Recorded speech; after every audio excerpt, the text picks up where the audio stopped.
Hey, I'm Rejected Shotgun. There is an unbelievable amount of dots to connect today, and I have so many pieces of evidence for what this new event is going to be, what the new mode is, what the new skins are going to be. There is a lot to talk about today, so I'm going to jump right into this.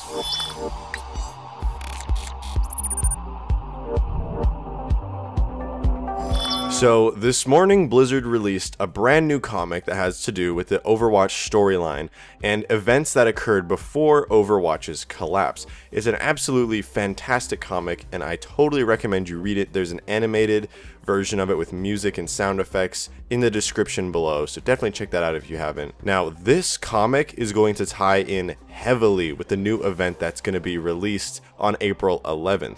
The new event on April 11th, I'm going to tell you what I think it's going to be, and then I'm going to tell you why I think it's going to be that, and show you all the evidence that got me to this conclusion. So Jeff Kaplan himself confirmed in an interview that this newest event is going to be an Omnic Uprising.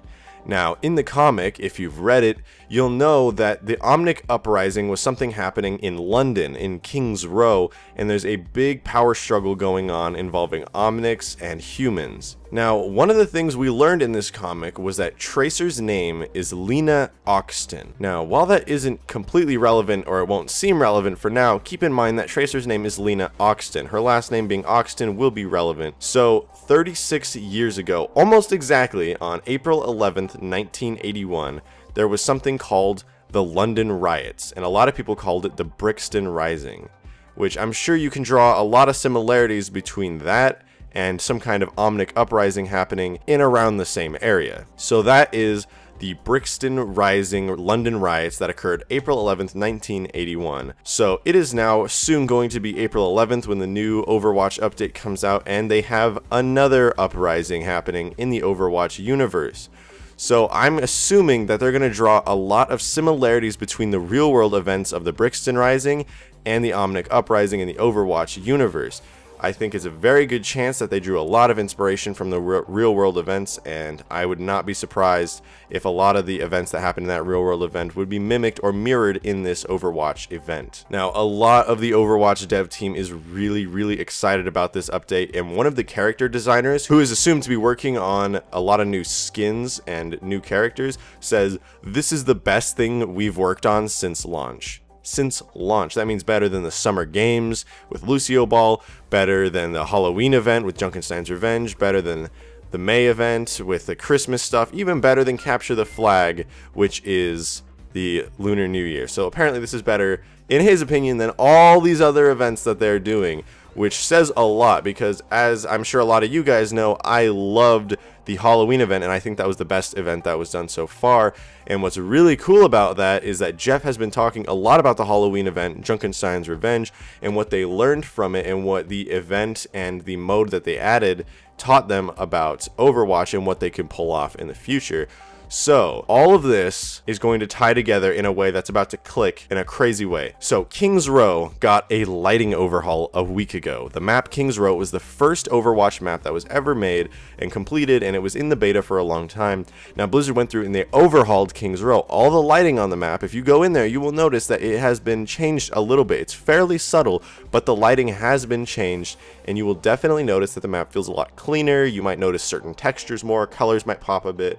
Now, why would Blizzard do this? Well, of course it's good to clean up older maps and bring them up to date with the standards that you have for all your other maps, but also if King's Row was going to be reworked, kind of how Eichenwald was reworked into Junkenstein's Revenge during the Halloween event, then I think it's safe to say that this new event is taking place on King's Row or on a map that uses a lot of King's Row's assets. Okay, so we have all this info now. What does this mean for the event? Well, I know exactly what the event mode is going to be, and you could say, Rejected Shotgun, you can't possibly know what the event mode is going to be, but I promise you I know what it's going to be, and yes, that is my speculation, but I am incredibly confident with all this evidence that I know precisely what it's going to be.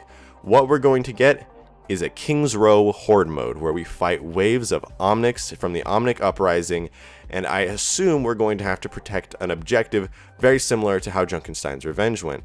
Now, I'm not so naive to believe that Blizzard would just copy the Junkenstein's Revenge Horde mode and just call it a day.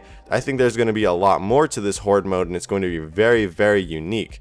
This Horde mode that they're going to add will probably have a lot of multiple different forms of Omnics, many different classes. In Junkenstein's Revenge, we only had 2 classes, a basic Omnic and a bomb-throwing Omnic.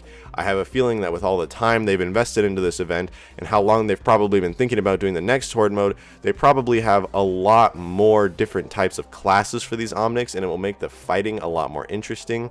And who knows how they could modify the objective in a Horde mode. There are so many different ways that you could fly that around and make it something completely new. I really would not be surprised if they just absolutely blew all expectations out of the water. Of course, the developers did say that they are super excited about this event, and that is the most exciting and best thing that they've worked on since launch.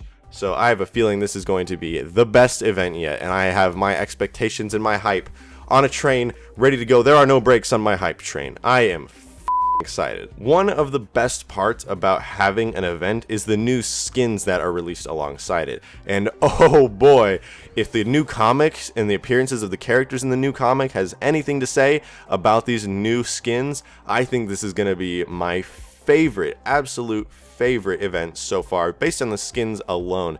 Apparently, Widowmaker is going to be getting a new skin, and Jeff Kaplan has said that this is going to be something that Widowmaker mains are going to be very happy with. I guess it's a swimsuit skin. In the comic itself, you see Tracer, Soldier 76, Ana, Mercy, Winston, Torbjorn, Reinhardt even. They all have Overwatch uniform outfits, which look really, really cool, and I would be super excited to see them in the game. 2 of my favorite skins in the game already are Strike Commander Morrison, Soldier 76's skin, and Captain Amari, which is Ana's skin, and they're both the Overwatch uniforms.